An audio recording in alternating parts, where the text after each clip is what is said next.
ਸਾਡਾ ਤਕਰੀਬਨ 2 ਤੋਂ 2.5 ਮੁਰੱਬੇ ਦੇ ਵਿੱਚ ਸਾਡਾ ਜਿਹੜਾ ਪਿੰਡ ਹੈ ਤੇ ਇੱਥੋਂ ਦੇ ਸ਼ਾਹ ਸਬਾਨ ਮਤਲਬ ਸਾਨੂੰ ਜਿਹੜੀ ਇੱਕ ਜ਼ਮੀਨ ਸੀ 100 ਮੁਰੱਬੇ ਦੇ ਰਾਉਂਡ ਅਬਾਊਟ ਜਿਹੜੀ ਇੱਕ ਮਿਲੀ ਸੀ ਸਾਡੇ ਬਾਓ ਅਜਦਾਦ ਨੂੰ ਜਾਂ ਜਿਹੜਾ ਇੱਕ ਸਾਰਾ ਸਿਸਟਮ ਸਾਡਾ ਸਕੂਲ ਵੀ ਹੈ ਉਸ ਤੋਂ ਬਾਅਦ ਸਿਹਤ ਦੀ ਸਹੂਲਤ ਵੀ ਸਾਡੇ ਕੋਲ ਮੌਜੂਦ ਹੈ ਦੀ ਮਰਕਜ਼ ਉਸ ਤੋਂ ਬਾਅਦ ਸਾਡੇ ਕੋਲ ਮਸਜਿਦ ਅੱਛੇ ਰੋਡਸ ਨੇ ਸਿਕਿਉਰਿਟੀ ਦਾ ਹਿਸਾਬ ਇਹ ਹੈ ਕਿ ਸਾਡੇ ਆਪਣੇ ਹੀ ਲੋਕ ਅਸੀਂ ਇੱਥੇ ਹਾਇਰ ਕੀਤੇ ਹੋਏ ਨੇ ਰੱਖੇ ਹੋਏ ਨੇ ਜਿਹੜੇ ਕਿ ਰਾਤ ਨੂੰ ਮੁਖਤਲਿਫ ਏਰੀਏ ਤੇ ਉਹ ਪੈਰੇ वगैरह देते हैं। गांव फरीद शाह की कहानी। आरिफवाला से तकरीबन 15 किलोमीटर जनूब मगरिब की मुसाफत तय करें तो सरसब्ज खेतों के दरमियान एक ऐसा गांव आबाद है जिसकी मिट्टी से मोहब्बत और अपनायत की खुशबू आती है। ये है गांव फरीद शाह। दरियाए सतलज की लहरों से चंद किलोमीटर के फासले पर वाक़ई ये बस्ती जहां अपनी जोग्राफियाई अहमियत की वजह से मुनफरिद है, वहीं इसकी तारीख भी इतनी ही कदीम और दिलचस्प है। लहलहाते खेत, कच्ची पक्की पगडंडियां और यहाँ के मेहनती लोग इस गांव का असल हुस्न है। Voice of Punjab media team आज इस तारीखी बस्ती की गलियों में मौजूद है। हमारा मकसद सिर्फ सफ़र नहीं बल्कि उन हक़ाइक़ को सामने लाना है जो वक्त के गर्द में दब चुके हैं। हमने यहाँ के बुजुर्गों से मुलाकात की, नौजवानों से गुफ्तगू की और इस मिट्टी के साथ उनके गहरे ताल्लुक़ को समझने की कोशिश की। गांव के रिहायशियों से होने वाली गुफ्तगू में ये बात सामने आई कि फरीद शाह महज एक जोग्राफियाई मकाम नहीं बल्कि सदियों पर मुहीत एक तहजीब का नाम है। दरियाए सतलज के कुर्बत ने जहां यहाँ की ज़मीन को सोना उगलने के काबिल बनाया, वहीं यहाँ के बासियों के मिजाज में दरिया जैसी रवानी और इस्तकामत भर दी है। इंटरव्यूज़ के दौरान यहाँ के लोगों ने अपने बुजुर्गों की रिवायतों, तकसीम हिंद के किस्सों और गांव की तरक्की के सफ़र पर तफसील से रोशनी डाली। फरीद शाह की ये गलियां आज भी अपनी शनाख्त बरकरार रखे हुए हैं। Voice of Punjab media team की ये काविश आप तक इस धरती के रंग पहुंचाने की एक अदना सी कोशिश है। यहाँ की हिस्ट्री, यहाँ का तर्ज ज़िंदगी और यहाँ के लोगों का खुलूस बिलाशुबा काबिल सताइश है।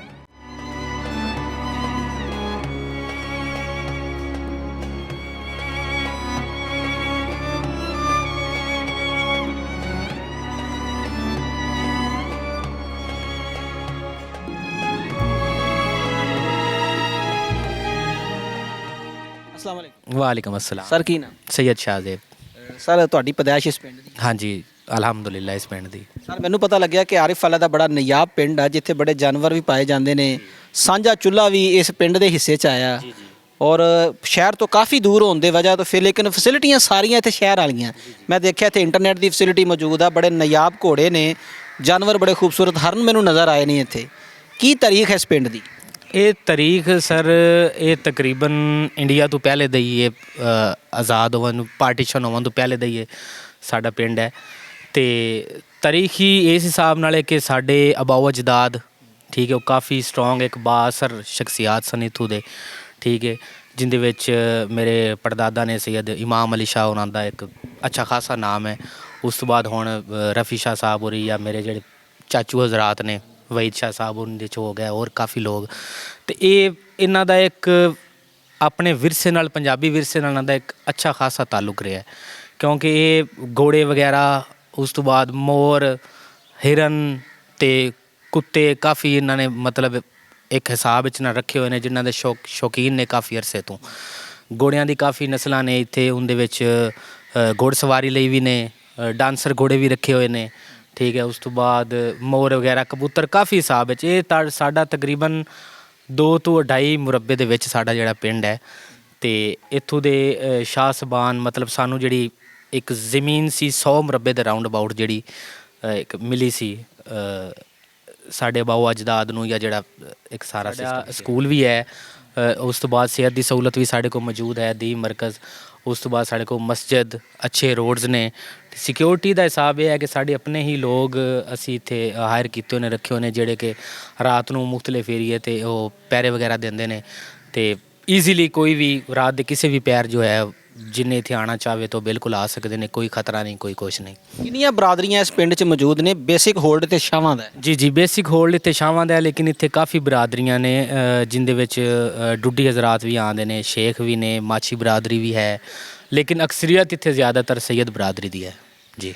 ਕਿੰਨੇ ਘਰ ਸੈਯਦ ਬਰਾਦਰੀ ਦੇ ਬੈਠੇ? ਸੈਯਦ ਬਰਾਦਰੀ ਦੇ ਸਮਝ ਲਓ ਕਿ ਤੁਸੀਂ ਅਗਰ 100 ਵਿੱਚੋਂ ਲਾਈਏ ਤੇ 70% ਇੱਥੇ ਸਾਦਾਤ ਹੀ ਨੇ। ਸਰ ਇਹ ਜਿਹੜੇ ਸਾਦਾਤ ਫੈਮਿਲੀ ਇੱਥੇ ਬੈਠੀ ਹੈ, ਸ਼ਾਹ ਫੈਮਿਲੀ ਬੈਠੀ ਹੈ, ਪੀਰੀ ਮੁਰੀਦੀ 'ਚ ਵੀ ਇਹਨਾਂ ਦਾ ਕੋਈ ਕਿਰਦਾਰ ਹੈਗਾ? ਨਹੀਂ ਨਹੀਂ ਸਰ, ਸਾਡੀ ਇਹ ਫੈਮਿਲੀ ਦਾ ਪੀਰੀ ਮੁਰੀਦੀ 'ਚ ਕੋਈ ਕਿਰਦਾਰ ਨਹੀਂ, ਕਿਉਂਕਿ ਤੁਹਾਨੂੰ ਮੈਂ ਪਹਿਲੇ ਦੱਸਿਆ ਸੀ ਕਿ ਸ਼ੁਰੂ ਤੋਂ ਹੀ ਸਾਡੇ ਕੋਲ ਅਲਹਮਦੁਲਿਲਾ ਬਹੁਤ ਕੋਈ ਸੀ, ਤੇ ਅਸੀਂ ਇਸ ਮਾਮਲੇ 'ਚ ਪਿਆ ਹੀ ਨਹੀਂ, ਕਿਉਂਕਿ ਪੀਰੀ ਫਕੀਰੀ ਜਾਂ ਕੋਈ ਸਿਸਟਮ ਨਹੀਂ ਐਸਾ। ਇੱਥੋਂ ਦੇ ਬੱਚੇ ਮੈਂ ਵੇਖਿਆ ਕਿ ਬਾਹਰਲੇ ਸ਼ਹਿਰਾਂ 'ਚ ਪੜ੍ਹਨ ਗਏ ਨੇ, ਕੋਈ ਕੈਡਟ ਕਾਲਜ ਪੜ੍ਹਦਾ ਪਿਆ ਹੈ, ਕੋਈ ਇੰਜੀਨੀਅਰ ਬਣ ਰਿਹਾ, ਕੋਈ ਡਾਕਟਰ ਬਣ ਰਿਹਾ ਹੈ। ਬੈਕਵਰਡ ਦਾ ਇਲਾਕਾ ਹੈ, ਇਹ ਇੰਨੀ ਅਵੇਅਰਨੈਸ ਕਿੱਦਾਂ? ਅਵੇਅਰਨੈਸ ਹੈ ਕਿਉਂਕਿ ਉਹੀ ਕਿ ਸਾਡੇ ਆਬਾਓ ਅਜਦਾਦ ਜਾਂ ਉਹਨਾਂ ਨੂੰ ਸ਼ੌਕ ਸੀ ਇੱਕ ਤਾਲੀਮ ਨਾਲ ਆਪਣੀ ਬੱਚਿਆਂ ਨੂੰ ਵਾਬਸਤਾ ਰੱਖਣ ਦਾ। ਇਹਦੇ ਵਿੱਚ ਸਾਡੇ ਇੱਥੇ ਬਲਕਿ ਡਾਕਟਰ ਵੀ ਹੈ ਸਾਡੇ ਇਲਾਕੇ ਦੀ, MBBS ਆਪਣੀ, ਠੀਕ ਹੈ। ਉਸ ਤੋਂ ਬਾਅਦ ਸਾਡੇ ਬਾਵਲ ਨਗਰ ਵਿੱਚ ਇਸ ਟਾਈਮ ਜਿਵੇਂ ਕਿ ਤਕੀ ਸ਼ਾਹ ਸਾਹਿਬ ਨੇ, ਉਹ DC ਨੇ। ਉਸ ਤੋਂ ਬਾਅਦ ਸਾਡੇ ਅੱਛੇ ਕਈ ਬੱਚੇ ਜਿਹੜੇ ਨੇ ਉਹ ਸਾਦਿਕ ਪਬਲਿਕ, ਆਪਣੇ ਬਾਵਲਪੁਰ ਦਾ ਬਹੁਤ ਅੱਛਾ ਇੱਕ ਹੈ ਸਾਦਿਕ ਪਬਲਿਕ ਸਕੂਲ ਦੇ ਨਾਮ 'ਤੇ, ਉੱਥੇ ਉਹ ਤਾਲੀਮ ਨਾਲ ਵਾਬਸਤਾ ਨੇ ਕਾਫੀ ਲੋਕ, ਤੇ ਅੱਛਾ ਸਿਸਟਮ ਹੈ ਜਿੰਨਾ ਕਿ ਸਾਨੂੰ।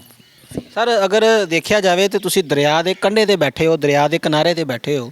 ਰੀਸੈਂਟਲੀ ਵੀ ਜਿਹੜਾ ਫਲੱਡ ਆਇਆ, ਸੈਲਾਬ ਆਇਆ, ਤੁਸੀਂ ਮੁਤਾਸਰ ਤੇ ਨਹੀਂ ਹੋਏ ਕਿਤੇ? ਨਹੀਂ ਨਹੀਂ, ਫਿਲਹਾਲ ਇੰਨਾ ਜ਼ਿਆਦਾ ਨਹੀਂ ਹੋਏ। ਸੈਲਾਬ ਆਇਆ ਸੀ ਲੇਕਿਨ ਸਾਡੇ ਤੋਂ ਕੁਝ ਕਿਲੋਮੀਟਰ ਦੇ ਦੂਰ ਤੱਕ ਹੀ ਉਹ ਰਹਿ ਗਿਆ ਸੀ। ਅੱਗੇ ਅਲਹਮਦੁਲਿਲਾ ਅਸੀਂ ਬਚਤ ਹੋ ਗਈ ਸਾਨੂੰ ਕਾਫੀ। ਪਿੰਡ ਪਾਕੋ ਹਿੰਦ ਦੀ ਪਾਰਟੀਸ਼ਨ ਤੋਂ ਪਹਿਲੇ ਦਾ ਮਾਰਜ਼ ਵਜੂਦ 'ਚ ਕੋਈ ਬਾਕੀਆਤ ਅੱਜ ਵੀ ਇੱਥੇ ਸਿੱਖ ਬਰਾਦਰੀ ਦੀ ਹੈ ਵਾ?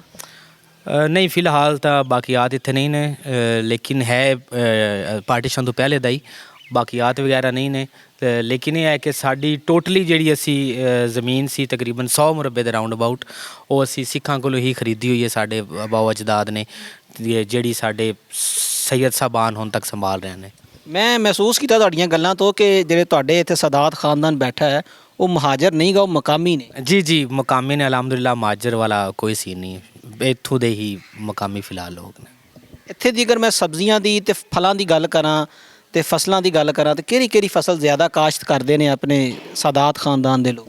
ਸਾਦਾਤ ਖਾਨਦਾਨ ਦੇ ਇੱਥੇ ਜ਼ਿਆਦਾਤਰ ਗੰਦਮ ਦੀ ਬਿਜਾਈ ਕਾਫੀ ਹੈ, ਉਸ ਤੋਂ ਬਾਅਦ ਚਾਵਲ ਹੈ ਕਾਫੀ, ਆਪਣੇ ਬਾਗਾਤ ਵੀ ਨੇ ਇੱਥੇ, ਉਹਦੇ ਵਿੱਚ ਅਸੀਂ ਅਮਰੂਦ, ਕਿੰਨੂ ਵਗੈਰਾ, ਆੜੂ, ਹਰ ਚੀਜ਼ ਆਪਣੀ ਜਿਹੜੀ ਹੈ, ਕਈ ਫੈਮਲੀਆਂ ਨੇ ਜਿਨ੍ਹਾਂ ਨੇ ਉਗਾਈ ਹੋਈ ਹੈ, ਆਪਣਾ ਸਿਸਟਮ ਲਾਇਆ ਹੋਇਆ। ਮੈਂ ਇੱਕ ਚੀਜ਼ ਬੜੀ ਨੋਟ ਕੀਤੀ, ਬੜੇ ਪਿੰਡ ਫਿਰੇ ਨੇ, ਜਿਹੜਾ ਪਿੰਡ ਦਾ ਕੋਈ ਸਿਰ ਕੱਢ ਦਾ ਘਰ ਹੁੰਦਾ, ਉੱਚਾ ਘਰ ਹੁੰਦਾ, ਉਹਨੇ ਸਭ ਤੋਂ ਪਹਿਲੇ ਕੋਠੀ ਲਾਹੌਰ ਜਾਂ ਕਰਾਚੀ, ਇਸਲਾਮਾਬਾਦ ਲਈ ਹੁੰਦੀ ਹੈ।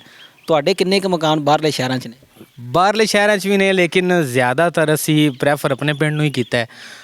ਤੁਸੀਂ ਅਗਰ ਵੇਖਣਾ ਚਾਹੋ ਤੇ ਮੋਸਟਲੀ ਜਿਹੜੇ ਸਾਡੇ ਇੱਥੇ ਬੈਠੇ ਨੇ ਵੱਡੇ ਜਿਹੜੇ ਨੇ ਸਾਡੇ ਸਾਦਾਤ, ਉਹਨਾਂ ਨੇ ਆਪਣਾ ਇੱਥੇ ਹੀ ਸਿਸਟਮ ਸਾਰਾ ਬਣਾਇਆ ਹੋਇਆ, ਜੋ ਵੀ ਫੈਸਿਲਿਟੀ ਦਿੱਤੀ ਹੈ ਉਹਨਾਂ ਆਪਣੀ ਆਵਾਮ ਨਾਲ ਸ਼ੇਅਰ ਕੀਤੀ ਹੋਈ ਹੈ, ਠੀਕ ਹੈ। ਆਪਣਾ ਉਹਨਾਂ ਨੇ ਜਿੰਨਾ ਲਗਜ਼ਰੀ ਸਿਸਟਮ ਬਣਾਇਆ ਉਹਨਾਂ ਆਪਣੇ ਪਿੰਡ 'ਚ ਹੀ ਬਣਾਇਆ, ਬਾਹਰ ਜਾ ਕੇ ਉਹਨਾਂ ਨੇ ਕੋਈ ਖਾਸ ਇਹਨਾਂ ਨਹੀਂ ਕੀਤਾ। ਲੇਕਿਨ ਇਹ ਹੈ ਕਿ ਬੱਚਿਆਂ ਦੀ ਪੜ੍ਹਾਈ ਦੇ ਸਿਲਸਿਲੇ 'ਚ ਅਗਰ ਬਾਹਰ ਜਾਣਾ ਹੋਵੇ ਤਾਂ ਫਿਰ ਉੱਥੇ ਹੈ ਨੇ, ਅਦਰਵਾਈਜ਼ ਆਪਣੇ ਪਿੰਡ 'ਚ ਹੀ ਨੇ ਸਾਰੇ।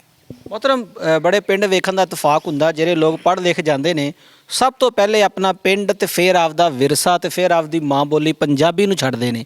ਲੇਕਿਨ ਇਸ ਪਿੰਡ ਦੇ ਵਿੱਚ ਪੜ੍ਹੇ ਲਿਖੇ ਵੀ ਨੇ, ਡਾਕਟਰ ਵੀ ਨੇ, ਇੰਜੀਨੀਅਰ ਵੀ ਨੇ, ਲੇਕਿਨ ਆਪਣੇ ਵਿਰਸੇ ਦੇ ਨਾਲ ਜੁੜੇ ਹੋਏ ਨੇ। ਇਹਦੀ ਕੀ ਵਜ੍ਹਾ? ਸਰ ਇਹਦੀ ਇਹੀ ਵਜ੍ਹਾ ਹੈ ਕਿ ਉਹ ਕਹਿੰਦੇ ਨੇ ਨਾ ਕਿ ਇਹ ਇੱਕ ਡਿਪੈਂਡ ਕਰਦਾ ਹੁੰਦਾ ਤੁਹਾਡਾ ਵਿਰਸਾ, ਤੁਹਾਡੇ ਆਬਾਓ ਅਜਦਾਦ, ਉਹ ਤੁਹਾਨੂੰ ਉਸ ਹਿਸਾਬ ਨਾਲ ਅਗਰ ਕੰਟਰੋਲ ਰੱਖਣ, ਤੁਹਾਨੂੰ ਸਮਝਾਵਣ ਕਿ ਆਪਣਾ ਆ ਵਿਰਸਾ ਸੀ, ਇਹ ਆਪਾਂ ਇਹਦੇ 'ਤੇ ਅਮਲ ਦਰਾਮਦ ਰੱਖਣਾ ਜਾਂ ਆਪਾਂ ਇਹਦੇ 'ਤੇ ਚੱਲਣਾ ਹੈ, ਫਿਰ ਤਾਂ ਆਪਾਂ ਉਹਨੂੰ ਅਚੀਵ ਕਰ ਸਕਨੇ ਹਾਂ। ਅਦਰਵਾਈਜ਼ ਸਾਨੂੰ ਇਹ ਹੀ ਨਹੀਂ ਪਤਾ ਜਾਂ ਸਾਡੇ ਵੜਕਿਆਂ ਨੇ ਸਾਨੂੰ ਇਹ ਦੱਸਿਆ ਵੀ ਆਪਾਂ ਇਹਨੂੰ ਕਿਵੇਂ ਲੈ ਕੇ ਚੱਲਣਾ ਹੈ ਜਾਂ ਆਪਣਾ ਵਿਰਸਾ ਕੀ ਸੀ ਜਾਂ ਆਪਣੀ ਮਾਂ ਬੋਲੀ ਕੀ ਸੀ, ਤਾਂ ਫਿਰ ਤਾਂ ਸਾਨੂੰ ਉਹਦਾ ਕਦੇ ਨਹੀਂ ਪਤਾ ਲੱਗੇਗਾ। ਅਲਹਮਦੁਲਿਲਾ ਸਾਡੇ ਜਿਹੜੇ ਵੱਡੇ ਸਨ, ਆਬਾਓ ਅਜਦਾਦ ਸਨ, ਉਹਨਾਂ ਨੂੰ ਇੰਨੀ ਸੀ ਸੈਂਸ ਜਿਨ੍ਹਾਂ ਨੇ ਸਾਡੇ ਤੱਕ ਇਹ ਮੁੰਤਕਿਲ ਕੀਤਾ ਕਿ ਅਸੀਂ ਹੁਣ ਤੱਕ ਅਸੀਂ ਇਸ ਵਿਰਸੇ ਨੂੰ, ਆਪਣੇ ਪੰਜਾਬੀ ਕਲਚਰ ਨੂੰ ਅਸੀਂ ਲੈ ਕੇ ਚੱਲ ਰਹੇ ਹਾਂ। ਮੇਰੇ ਪਿੱਛੇ 2 ਫਰਿੱਜਾਂ ਪਈਆਂ ਜਿਨ੍ਹਾਂ ਨੂੰ ਅਸੀਂ ਭੁੱਲ ਚੁੱਕੇ ਹਾਂ, ਤੇ ਇਹ ਉਹ ਫਰਿੱਜਾਂ ਨੇ ਜਿਹੜਾ ਪਾਣੀ ਨੂੰ ਬਿਹਤਰੀਨ ਫਿਲਟਰ ਕਰਦੀਆਂ ਨੇ। ਲੇਕਿਨ ਮੈਂ ਇਹਨਾਂ ਦੇ ਘਰਾਂ 'ਚ ਐਜੂਕੇਸ਼ਨ ਦੇਖੀ, ਪੈਸਾ ਦੇਖਿਆ, ਲੇਕਿਨ ਫਰਿੱਜਾਂ ਅੱਜ ਵੀ ਇਹੀ ਯੂਜ਼ ਹੋ ਰਹੀਆਂ। ਬਿਲਕੁਲ, ਇਹ ਇੱਕ ਸਿਹਤ ਵਾਸਤੇ ਵੀ ਇੱਕ ਅੱਛੀ ਚੀਜ਼ ਹੈ, ਠੀਕ ਹੈ, ਕਿਉਂਕਿ ਇੱਕ ਬਿਲਕੁਲ ਬਿਹਤਰੀਨ ਫਿਲਟਰ ਹੈ। ਇਹ ਘੜੇ ਹੁੱਕਾ ਇਹ ਵੀ ਸਮਝ ਲਓ ਕਿ ਆਪਣਾ ਹੀ ਇੱਕ ਕਲਚਰ ਹੈ। ਆਨ ਸ਼ਾਨ ਆ ਪੰਜਾਬ ਜਾਨ ਬਾਨ ਸ਼ਾਨ ਜਦੋਂ ਇਹ ਖਤਮ ਹੋ ਗਈ ਤੇ ਫਿਰ ਸਮਝ ਲਓ ਤੁਹਾਡਾ ਵਿਰਸਾ ਖਤਮ ਹੋ ਗਿਆ। ਇਸ ਵਾਸਤੇ ਹੁਣ ਵੀ ਅਗਰ ਤੁਸੀਂ ਚਲੇ ਜਾਓ ਆਪਣੇ ਮੋਸਟਲੀ ਡੇਰਿਆਂ ਦੇ ਵਿੱਚ ਤੁਹਾਨੂੰ ਗੜੇ ਹੁੱਕਾ ਇਹ ਸਭ ਚੀਜ਼ਾਂ ਨਜ਼ਰ ਆਉਣਗੀਆਂ ਜਿੰਦੀ ਇੱਕ ਆਪਣੀ ਪਹਿਚਾਣ ਹੈ ਕਿ ਸਾਡਾ ਵਿਰਸਾ ਹਜੇ ਤੱਕ ਕਿਸੇ ਜਗ੍ਹਾ ਤੇ ਜ਼ਿੰਦਾ ਹੈ। ਮੈਂ ਜਦੋਂ ਤੁਹਾਡੇ ਇਸ ਡੇਰੇ 'ਚ ਇੰਟਰ ਹੋਇਆ ਤੇ ਵੇਖਿਆ ਕਿ ਜਿਹੜਾ ਨਾਸ਼ਤਾ ਚੱਲਦਾ ਪਿਆ ਸੀ ਉਹ ਅੱਜ ਵੀ ਉਹ ਸਾਗ ਤੇ ਮੱਕੀ ਦੀਆਂ ਰੋਟੀਆਂ ਤੇ ਉਹ ਅਚਾਰ ਚੱਲਦਾ ਪਿਆ ਹੈ। ਕਿਆ ਇਹ ਆਮ ਰੂਟੀਨ ਵੀ ਇਹੀ ਹੈ? ਜੀ ਆਮ ਰੂਟੀਨ ਹੈ ਔਰ ਅੱਲਾ ਮਾਫ ਕਰੇ ਕੋਈ ਸਪੈਸ਼ਲ ਕੋਈ ਆਪਣੇ ਵਾਸਤੇ ਜਾਂ ਕਿਸੇ ਵਾਸਤੇ ਤਿਆਰ ਨਹੀਂ ਹੋਇਆ। ਇਹ ਇੱਕ ਸਿਹਤ ਵਾਸਤੇ ਜਾਂ ਆਪਣਾ ਉਹੀ ਫਿਰ ਇੱਕ ਕਲਚਰ ਅਸੀਂ ਇੱਕ ਜ਼ਿੰਦਾ ਰੱਖਿਆ ਹੋਇਆ ਜਿਹਦੇ 'ਚ ਇੱਕ ਸਾਗ ਆਪਣੀ ਇਹ ਸਮਝ ਲਓ ਪਹਿਚਾਣ ਹੀ ਹੈ। ਸੌਗਾਤ ਇਹ ਆਪਣੇ ਪੰਜਾਬ ਦੀ ਮੱਕੀ ਦੀ ਰੋਟੀ ਹੋ ਗਈ, ਅਚਾਰ ਹੋ ਗਿਆ। ਅਚਾਰ ਵੀ ਬੇਸਿਕਲੀ ਅਸੀਂ ਕੋਈ ਉਹ ਨਹੀਂ ਯੂਜ਼ ਕਰਦੇ ਜਿਹੜਾ ਕਿ ਹੁੰਦਾ ਹੈ ਬਾਜ਼ਾਰੀ, ਉਹ ਅਸੀਂ ਨਹੀਂ ਇਸਤੇਮਾਲ ਕਰਦੇ। ਘਰ ਦਾ ਅਚਾਰ ਜਿਹੜੀ ਚੀਜ਼ ਇੱਥੇ ਤੁਹਾਨੂੰ ਮਿਲੇਗੀ ਉਹ ਆਪਣਾ ਪ੍ਰੋਪਰ ਹਾਈਜੈਨਿਕ ਤੇ ਹੈਂਡਮੇਡ ਹੋਏਗੀ। ਸਰ ਚੜ੍ਹਦੇ ਪੰਜਾਬ ਦੀ ਜੇ ਮੈਂ ਗੱਲ ਕਰਾਂ ਤੇ ਬੜੇ ਖਾਨਦਾਨ ਤੇ ਬੜੇ ਘਰ ਇੱਥੋਂ ਉੱਠ ਕੇ ਗਏ ਹੋਣੇ, ਤੁਹਾਡੇ ਆਬਾਓ ਜਦਾਦ ਦੇ ਨਾਲ ਤੁਹਾਡੇ ਗੁਆਂਢੀ ਵੀ ਹੋਣਗੇ ਤੇ ਅੱਜ ਤੁਹਾਨੂੰ ਵੇਖਦੇ ਪਏ ਹੋਣੇ, ਉਹਨਾਂ ਦੇ ਨਾਮ ਕੀ ਪੈਗਾਮ ਦਿਓਗੇ? ਅੱਜ ਇਹ ਪਿੰਡ ਕਿੱਦਾਂ ਦਾ ਹੈ ਜਿਹੜਾ ਅੱਜ ਤੋਂ 50 ਸਾਲ ਪਹਿਲੇ ਸੀ? ਸਰ ਕੁਝ ਲੋਕ ਐਸੇ ਨੇ ਕਿ ਜਿਹੜੇ ਸ਼ਾਇਦ ਉਹ ਹੋਰ ਸਮਝ ਕੇ ਇੱਥੋਂ ਚਲੇ ਗਏ ਹੋਣ ਕਿ ਆਉਂਦੇ ਕੁਛ ਅਰਸੇ ਦੇ ਵਿੱਚ ਫਰੀਦ ਸ਼ਾਹ ਜਾਂ ਸ਼ਾਇਦ ਉਸ ਹਿਸਾਬ ਨਾਲ ਸਟੇਬਲ ਨਾ ਰਹਿ ਸਕਣ ਜਾਂ ਇਹ ਕੁਛ ਨਾ ਸੰਭਾਲ ਸਕਣ। ਲੇਕਿਨ ਅਲਹਮਦੁਲਿਲਾ ਮੇਰਾ ਉਹਨਾਂ ਨੂੰ ਪੈਗਾਮ ਹੈ ਕਿ ਕਦੇ ਵੀ ਆਪਣੀ ਇੱਕ ਮਾਂ ਜ਼ਮੀਨ ਹੈ ਨਾ, ਜ਼ਮੀਨ ਮਾਂ ਇਹਨੂੰ ਕਵਾਂਗੇ ਕਿ ਇਹਨੂੰ ਛੱਡ ਕੇ ਜਾਓਗੇ ਤਾਂ ਫਿਰ ਆਪਾਂ ਖਤਾ ਹੀ ਖਾਵਾਂਗੇ ਅਗਲੇ ਇਲਾਕੇ ਏਰੀਆ ਚਗਲਿਆਂ ਜਾ ਕੇ, ਕਿਉਂਕਿ ਤੁਸੀਂ ਆਪਣੀ ਜਗ੍ਹਾ ਛੱਡ ਕੇ ਜਾ ਰਹੇ ਜੇ। ਤੇ ਇਹਦੇ ਵਾਸਤੇ ਇਹੀ ਚਾਹੀਦਾ ਹੈ ਕਿ ਤੁਹਾਨੂੰ ਜਿੱਥੇ ਤੁਹਾਡੀ ਪੈਦਾਇਸ਼ ਹੈ, ਜਿੱਥੇ ਤੁਹਾਡੇ ਆਬਾਓ ਅਜਦਾਦ ਰਹਿ ਰਹੇ ਨੇ, ਕਮ ਅਜ਼ ਕਮ ਉਹ ਏਰੀਆ ਤੁਹਾਨੂੰ ਸੰਭਾਲਣਾ ਚਾਹੀਦਾ ਹੈ। ਅੱਲਾ ਨੇ ਤੁਹਾਨੂੰ ਕੋਈ ਇੰਨੇ ਜੋਗਾ ਕੀਤਾ ਹੈ ਕਿ ਤੁਸੀਂ ਕਿਸੇ ਨੂੰ ਦੇ ਸਕੋ ਤੇ ਆਪਣੀ ਆਵਾਮ ਨੂੰ ਜ਼ਿਆਦਾ ਤੋਂ ਜ਼ਿਆਦਾ ਉਹਦੇ ਤੋਂ ਮੁਸਤਫਿਦ ਕੀਤਾ ਜਾਵੇ। ਸਰ ਮੈਂ ਇੱਕ ਚੀਜ਼ ਨੋਟ ਕਰ ਰਿਹਾ, ਤੁਸੀਂ ਵੀ ਸੋਸ਼ਲ ਮੀਡੀਆ ਤੇ ਵੇਖਦੇ ਹੋਵੋਗੇ, ਜਿਹੜੇ ਵੀ ਸਿੱਖ ਸਰਦਾਰ ਯਾਤਰੀ ਪਾਕਿਸਤਾਨ ਆਉਂਦੇ ਨੇ, ਨਨਕਾਣਾ ਸਾਹਿਬ ਆਉਂਦੇ ਨੇ, ਕਰਤਾਰਪੁਰ ਆਉਂਦੇ ਨੇ, ਉਹ ਆਪਣੀ ਜਿਹੜੀ ਜਮਨ ਪੂੰਜੀ ਉਹਨਾਂ ਦੀ ਹੁੰਦੀ ਜਿੱਥੇ ਉਹ ਪੈਦਾ ਹੋਏ ਹੁੰਦੇ ਨੇ ਉਹਨੂੰ ਵੇਖਣ ਜ਼ਰੂਰ ਜਾਂਦੇ ਨੇ। ਜ਼ਾਹਰ ਹੈ ਕੋਈ ਖਾਨਦਾਨ ਕੁਝ ਫੈਮਲੀਆਂ ਇੱਥੋਂ ਉੱਠ ਕੇ ਗਈਆਂ ਹੋਣਗੀਆਂ ਚੜ੍ਹਦੇ ਪੰਜਾਬ 'ਚ, ਅਗਰ ਉਹ ਇੱਥੇ ਆਉਣਾ ਚਾਹਣ ਉਹਨਾਂ ਨੂੰ ਵੈਲਕਮ ਕਰੋਗੇ ਇਸ ਧਰਤੀ ਤੇ? ਸਰ ਬਿਲਕੁਲ, ਅਸੀਂ ਤਾਂ ਬੜੇ ਖੁੱਲ੍ਹੇ ਦਿਲ ਨਾਲ ਵੈਲਕਮ ਕਰਾਂਗੇ ਕਿਉਂਕਿ ਅਸੀਂ ਵੈਸੇ ਵੀ ਮਸ਼ਹੂਰ ਹਾਂ ਕਿ ਪੰਜਾਬੀ ਮਹਿਮਾਨ ਨਵਾਜ਼ ਲੋਕ ਨੇ। ਲੇਕਿਨ ਅਲਹਮਦੁਲਿਲਾ ਅਗਰ ਪੰਜਾਬ ਤੋਂ ਵੀ ਵੇਖਿਆ ਜਾਵੇ ਤਾਂ ਅਸੀਂ ਇਹ ਘਰਾਨਾ ਜਿਹੜੇ ਸਾਡੇ ਸਾਦਾਤ ਲੋਕ ਨੇ ਹੋਰ ਵੀ ਮਹਿਮਾਨ ਨਵਾਜ਼ ਨੇ। ਅਗਰ ਉਹ ਸਾਡੇ ਕੋਲੋਂ ਆਉਣ ਠੀਕ ਹੈ ਤਾਂ ਉਹਨਾਂ ਦਾ ਕੋਈ ਇਰਾਦਾ ਬਣਦਾ ਹੀ ਹੈ ਜਾਂ ਕੋਈ ਵਿਜ਼ਿਟ ਕਰਨ ਦਾ ਤੇ ਮੋਸਟ ਵੈਲਕਮ। ਅਸੀਂ ਉਹਨਾਂ ਦੀ ਵੱਧ ਚੜ੍ਹ ਕੇ ਉਹਨਾਂ ਦਾ ਵੈਲਕਮ ਵੀ ਕਰਾਂਗੇ, ਜਿੰਨਾ ਹੋ ਸਕਾ ਅਸੀਂ ਉਹਨਾਂ ਦੀ ਸੇਵਾ ਲਈ ਵੀ ਹਾਜ਼ਰ ਬੈਠੇ ਹਾਂ ਇੱਥੇ। ਅੱਜ ਦਾ ਮੇਰਾ ਆਖਰੀ ਸਵਾਲ ਤੁਹਾਡੇ ਤੋਂ ਇਹ ਆ, ਪੰਜਾਬੀ ਵਿਰਸਾ ਤੇ ਪੰਜਾਬੀ ਜ਼ੁਬਾਨ ਮਾਂ ਬੋਲੀ। ਮੈਂ ਸੁਣਿਆ ਹੈ ਕਿ ਸਾਡੀ ਜਿਹੜੀ ਵਜ਼ੀਰ ਆਲਾ ਪੰਜਾਬ ਮੁਹਤਰਮਾ ਮਰੀਮ ਨਵਾਜ਼ ਸਾਹਿਬਾ ਨੇ ਪੰਜਾਬੀ ਨੂੰ ਪ੍ਰਮੋਟ ਕਰ ਰਹੀਆਂ ਨੇ, ਬੜੇ ਪੰਜਾਬੀ ਜਿਹੜੇ ਨਾ ਜੀ ਮੇਲੇ ਠੇਲੇ ਕਰਵਾ ਰਹੀਆਂ ਵਾ। ਕੱਲ੍ਹ ਦੀ ਡੇਟ ਦੇ ਵਿੱਚ ਸਾਨੂੰ ਕਮਾਲੀਏ ਜਾਣ ਦਾ ਇਤਫਾਕ ਹੋਇਆ, ਉੱਥੇ ਬੜਾ ਪੰਜਾਬੀ ਕਲਚਰ ਨਜ਼ਰ ਆਇਆ। ਸਾਡੇ ਉਸਤਾਦਾਂ ਦੇ ਨਾਮ ਕੀ ਪੈਗਾਮ, ਸਾਡੀਆਂ ਯੂਨੀਵਰਸਿਟੀਆਂ ਦੇ ਨਾਮ ਕੀ ਪੈਗਾਮ ਆ ਕਿ ਸਾਨੂੰ ਆਪਣੇ ਕਲਚਰ ਦੇ ਨਾਲ, ਆਪਣੇ ਵਿਰਸੇ ਦੇ ਨਾਲ ਤੇ ਆਪਣੀ ਮਾਂ ਬੋਲੀ ਦੇ ਨਾਲ ਤੇ ਆਪਣੀ ਧਰਤੀ ਦੇ ਨਾਲ ਜੁੜੇ ਰਹਿਣਾ ਚਾਹੀਦਾ? ਜੀ ਬਿਲਕੁਲ। ਦੇਖੋ ਸਰ ਹੁਣ ਇੱਕ ਟ੍ਰੈਂਡ ਆ ਗਿਆ ਕਿ ਸਾਡੇ ਵਰਗਿਆਂ ਨੂੰ ਜਿਹਨੇ ਸਲਵਾਰ ਕਮੀਜ਼ ਪਾਈ ਹੋਈ ਹੈ ਜਾਂ ਕੋਈ ਪਗੜੀ ਸ਼ਗੜੀ ਰੱਖੀ ਹੋਈ ਨਾ, ਤੁਹਾਨੂੰ ਇੱਕ ਪੇਂਡੂ ਕਾਊਂਟ ਕੀਤਾ ਜਾਂਦਾ ਹੈ ਕਿ ਉਹ ਇਹ ਬਿਲਕੁਲ ਹੀ ਲੋ ਤਬਕੇ ਨਾਲ ਕਹਿੰਦੇ ਨੇ ਜੀ, ਇਹ ਤਾਲੁਕ ਰੱਖਦੇ ਨੇ। ਲੇਕਿਨ ਅਲਹਮਦੁਲਿਲਾ ਹੁਣ ਤੁਸੀਂ ਵੇਖ ਹੀ ਲਿਆ ਖੁਦਾ ਦਾ ਦਿੱਤਾ ਹੋਇਆ ਸਭ ਕੁਛ ਹੈ, ਲੇਕਿਨ ਵਿਰਸਾ ਨਹੀਂ ਭੁੱਲੇ। ਠੀਕ ਹੈ, ਹੁਣ ਇੱਥੇ ਆ ਕੇ ਅਗਰ ਕੋਈ ਸਾਨੂੰ ਕਹੇ ਕਿ ਜੀ ਤੁਸੀਂ ਜਿਵੇਂ ਬਰਗਰ ਬੱਚੇ ਟਾਈਪ ਕਹਿ ਲਓ ਕਿ ਜੀ ਕਿ ਸਾਨੂੰ ਇਹ ਤੁਸੀਂ ਬੜੇ ਮਤਵਸਤ ਇਲਾਕੇ 'ਚ ਬੈਠੇ ਹੋ, ਇਹ ਇੱਥੇ ਹੁਣ ਸੁਬਹ ਦੀ ਫਿਜ਼ਾ ਅਗਰ ਤੁਸੀਂ ਆ ਕੇ ਵੇਖੋ ਬੜੀ ਨੈਚੁਰਲ ਚੀਜ਼ ਤੁਹਾਨੂੰ ਮਿਲੇਗੀ। ਕਾਲਜਾਂ ਯੂਨੀਵਰਸਿਟੀਆਂ ਦੇ ਵਿੱਚ ਵੀ ਅੱਜ ਕੱਲ੍ਹ ਇੰਗਲਿਸ਼ ਅੰਗਰੇਜ਼ੀ ਜ਼ੁਬਾਨ ਨੂੰ ਕਾਫੀ ਪ੍ਰਮੋਟ ਕੀਤਾ ਜਾ ਰਿਹਾ, ਲੇਕਿਨ ਅਸੀਂ ਇਸ ਬਾਰੇ ਸਾਡਾ ਇੱਕ ਟੀਚਰ ਹਜ਼ਰਾਤ ਨੂੰ ਜਾਂ ਸਾਡੀ CM ਸਾਹਿਬਾਂ ਨੂੰ ਅਸੀਂ ਇੱਕ ਅਪੀਲ ਤਰ੍ਹਾਂ ਹੀ ਹੈ ਕਿ ਸਾਡਾ ਜਿਹੜਾ ਮਾਂ ਬੋਲੀ ਜਾਂ ਇੱਕ ਵਿਰਸਾ ਹੈ ਇਹਨੂੰ ਲੈ ਕੇ ਅੱਗੇ ਚੱਲਾ ਜਾਵੇ ਤਾਂ ਕਿ ਲੋਕਾਂ ਨੂੰ ਦੱਸਿਆ ਜਾਵੇ ਕਿ ਸਾਡਾ ਪੰਜਾਬੀ ਕਲਚਰ ਕੀ ਹੈ, ਸਾਡੀ ਸਕਾਫਤ ਕੀ ਹੈ। ਠੀਕ ਹੈ, ਜਾਂ ਅਸੀਂ ਇਹਦੇ ਨਾਲ ਕਿਵੇਂ ਰਹਿਣਾ ਸਹਿਣਾ ਸਿੱਖਾਂਗੇ, ਕਿਉਂਕਿ ਮੋਸਟਲੀ ਲੋਕ ਅੱਜ ਕੱਲ੍ਹ ਐਸਾ ਟ੍ਰੈਂਡ ਬਣਾ ਦਿੱਤਾ ਗਿਆ ਕਿ ਲੋਕ ਜ਼ਿਆਦਾਤਰ ਪੰਜਾਬੀ ਸਮਝ ਹੀ ਨਹੀਂ ਸਕਦੇ ਕਿ ਬੋਲ ਕੀ ਰਹੇ ਨੇ। ਲਿਹਾਜ਼ਾ ਇੱਕ ਸਾਡੀ ਤਜਵੀਜ਼ ਹੀ ਹੈ ਕਿ ਪੰਜਾਬੀ ਵਿਰਸੇ ਨੂੰ ਤੇ ਸਾਡੀ ਇਹ ਜ਼ਬਾਨ ਨੂੰ ਅੱਗੇ ਲੈ ਕੇ ਚੱਲਾ ਜਾਵੇ। ਅਜੀ ਨਾਜ਼ਰੀਨ, ਟੀਮ ਵਾਇਸ ਆਫ ਪੰਜਾਬ ਮੌਜੂਦ ਆਰਿਫ ਆਲਾ ਦਾ ਕਰੀਬੀ ਗਾਉਂ ਫਰੀਦ ਸ਼ਾਹ ਉਹ ਪਿੰਡ ਆ ਜਿਹੜਾ ਪਾਕੋ ਹਿੰਦ ਦੀ ਪਾਰਟੀਸ਼ਨ ਤੋਂ ਪਹਿਲੇ ਦਾ ਮਾਰ ਦੇ ਵਜੂਦ ਦੇ ਅੰਦਰ ਆ, ਔਰ ਇਸ ਪਿੰਡ ਦੇ ਵਿੱਚ ਅਸੀਂ ਆਏ ਤਾਂ ਸਾਨੂੰ ਇੱਥੇ ਦੁਨੀਆ ਦੀ ਹਰ ਸਹੂਲਤ ਲੱਭੀ ਆ। ਲੇਕਿਨ ਸਭ ਤੋਂ ਹੈਰਾਨ ਕੁਨ ਚੀਜ਼ ਸੀ ਕਿ ਇਹ ਆਪਦੇ ਵਿਰਸੇ ਦੇ ਨਾਲ ਜੁੜੇ ਹੋਏ ਉਹ ਲੋਕ ਨੇ ਜਿਨ੍ਹਾਂ ਨੇ ਸਾਰਾ ਕੁਝ ਹੋਣ ਦੇ ਬਾਵਜੂਦ ਵੀ ਆਪਣੇ ਵਿਰਸੇ ਨੂੰ ਨਹੀਂ ਛੱਡਿਆ, ਆਪਦੀ ਮਾਂ ਬੋਲੀ ਜ਼ਬਾਨ ਪੰਜਾਬੀ ਨੂੰ ਨਹੀਂ ਛੱਡਿਆ। ਸਾਨੂੰ ਇੱਥੇ ਹਰ ਤਰ੍ਹਾਂ ਦਾ ਜਾਨਵਰ ਤੇ ਹਰ ਤਰ੍ਹਾਂ ਦਾ ਫਲ ਔਰ ਸਭ ਤੋਂ ਹੈਰਤ ਅੰਗੇਜ਼ ਗੱਲ ਕਿ ਹਰ ਤਰ੍ਹਾਂ ਦੇ ਪਰਿੰਦਿਆਂ ਦੀ ਆਵਾਜ਼ ਸੁਣਨ ਨੂੰ ਮਿਲੀ ਹੈ। ਇਹ ਉਹ ਪੰਜਾਬ ਦਾ ਵਾਹਦ ਪਿੰਡ ਆ ਜਿਹੜਾ ਪੰਜਾਬ ਨੂੰ ਤੇ ਪੰਜਾਬੀ ਨੂੰ ਉਜਾਗਰ ਕਰ ਰਿਹਾ। ਸੀਐਮ ਪੰਜਾਬ ਸਾਹਿਬਾ ਦਾ ਵਿਜ਼ਨ ਆ ਕਿ ਪੰਜਾਬ ਦੇ ਅੰਦਰ ਪੰਜਾਬੀ ਜ਼ਬਾਨ ਨੂੰ ਤੇ ਪੰਜਾਬੀ ਕਲਚਰ ਨੂੰ ਪ੍ਰਮੋਟ ਕੀਤਾ ਜਾਵੇ। ਅਗਰ ਇਹਨੂੰ ਵਧਾਉਣਾ ਫੈਲਾਉਣਾ ਹੈ ਤੇ ਚੜ੍ਹਦੇ ਪੰਜਾਬ ਦੀ ਤਰ੍ਹਾਂ ਸਿੱਖਾਂ ਦੀ ਤਰ੍ਹਾਂ ਜਿਹੜੇ ਸਾਡੇ ਭਰਾ ਉੱਧਰ ਰਹਿੰਦੇ ਨੇ ਉਹ ਵੀ ਅੱਜ ਆਪਦੀ ਕਲਚਰ ਨੂੰ ਲੈ ਕੇ ਟੁਰੇ ਹੋਏ ਨੇ ਤੇ ਲਹਿੰਦਾ ਪੰਜਾਬ ਜਿਹੜਾ ਪਾਕਿਸਤਾਨ ਦਾ ਪੰਜਾਬ ਆ, ਸਾਨੂੰ ਵੀ ਚਾਹੀਦਾ ਕਿ ਆਪਦੇ ਕਲਚਰ ਦੇ ਨਾਲ ਆਪਦੀ ਮਾਂ ਬੋਲੀ ਜ਼ਬਾਨ ਦੇ ਨਾਲ ਜੁੜੇ ਰਹੀਏ। ਇੰਗਲਿਸ਼ ਬੋਲੋ ਨੂੰ ਫਖਰ ਮਹਿਸੂਸ ਨਾ ਕਰੋ, ਫਖਰ ਆਪਦੀ ਪੰਜਾਬੀ ਜ਼ਬਾਨ ਉੱਤੇ ਕਰੋ। ਟੀਮ ਵਾਇਸ ਆਫ ਪੰਜਾਬ ਬਹੁਤ ਜਲਦ ਮਿਲੇਗੀ ਇੱਕ ਨਵੇਂ ਪੰਜਾਬੀ ਵਿਰਸਾ ਪ੍ਰੋਗਰਾਮ ਦੇ ਨਾਲ, ਨਵੀਂ ਸ਼ਖਸੀਅਤ ਤੇ ਨਵੇਂ ਪਿੰਡ ਦੇ ਨਾਲ। ਆਪਣਾ ਖਿਆਲ ਰੱਖਿਓ। ਟੀਮ ਵਾਇਸ ਆਫ ਪੰਜਾਬ ਨੂੰ ਇਜਾਜ਼ਤ ਦਿਓ। ਅੱਲਾ ਹਾਮੀ ਓ ਨਾਸਰ।